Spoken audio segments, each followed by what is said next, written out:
السلام عليكم ورحمة الله. النهاردة ان شاء الله هنعمل مع بعض طريقة عمل الفراخ بالكاري. انا هنا هعمل فرختين بس هوريكم مقدار الفرخة الواحدة بس. هنا عندي فرخة منضفاها كويس ومقطعاها، طبعا التقطيع ده على حسب الرغبة. وعندي البهارات بتاعتي. البهارات بتاعتي عبارة عن معلقة كبيرة من الملح، معلقة من الكاري، معلقة من الفابريكا، معلقة من الكزبرة الناشفة المطحونة، معلقة من الفلفل الأسود، معلقة من الكركم، وهنا ربع معلقة صغيرة من البهارات المشكلة. وعندي كوباية من الزبادي. دي يا جماعة مقادير الفرخة الواحدة. الزبادي على البهارات كويس جدا وهتبل بيها الفرخة. هنا انا تبلت الفراخ بتاعتي، بس طبعا هنا لان انا متبله فرختين فضاعفت كميه التوابل والزبادي زي ما اتفقنا. بعد ما تبلتها هغطيها واحطها عندي في التلاجة لمدة ليلة كاملة.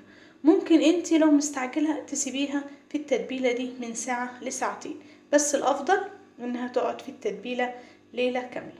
هسيبها في التتبيلة وان شاء الله هنكمل مع بعض.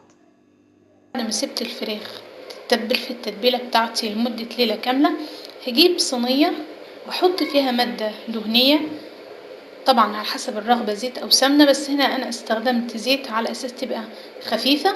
وهبدأ احط عندي فيها الفراخ بتاعتي، ولازم استنى لما المادة الدهنية تسخن كويس. هنا انا رصيت الفراخ بتاعتي في الصينية وهسيبها على نار عالية على اساس ان انا احمرها من الناحيتين. هسيب الفراخ تتحمر معايا من غير ما تنزل السوائل اللي فيها، وهنشوف هنعمل ايه. من الناحيتين زي ما احنا شايفين. هكون مجهزة عندي بصلاية كبيرة او 2 متوسطين مقطعاهم مكعبات صغيرة، وهبدأ هنا اوسع مكان في وسط الصينية وهنزل بالبصل بتاعي. هنا انا نزلت بالبصل بتاعي، وانا هنا مكتره الكميه لان كل ما البصل زاد فيه الفراخ بتدي طعم جميل جدا. وضفت على البصل رشه من الملح ورشه من الفلفل الاسود، وهبدا اقلب في البصل وهو في وسط الصينيه على اساس ان هو يدبل ويتغير لونه. دلوقتي اول ما البصله بتاعتي بدا يتغير لونها وتدبل، هنزل عليها عندي بنص معلقه من الثوم المفروم وهقلبه مع البصل كويس جدا.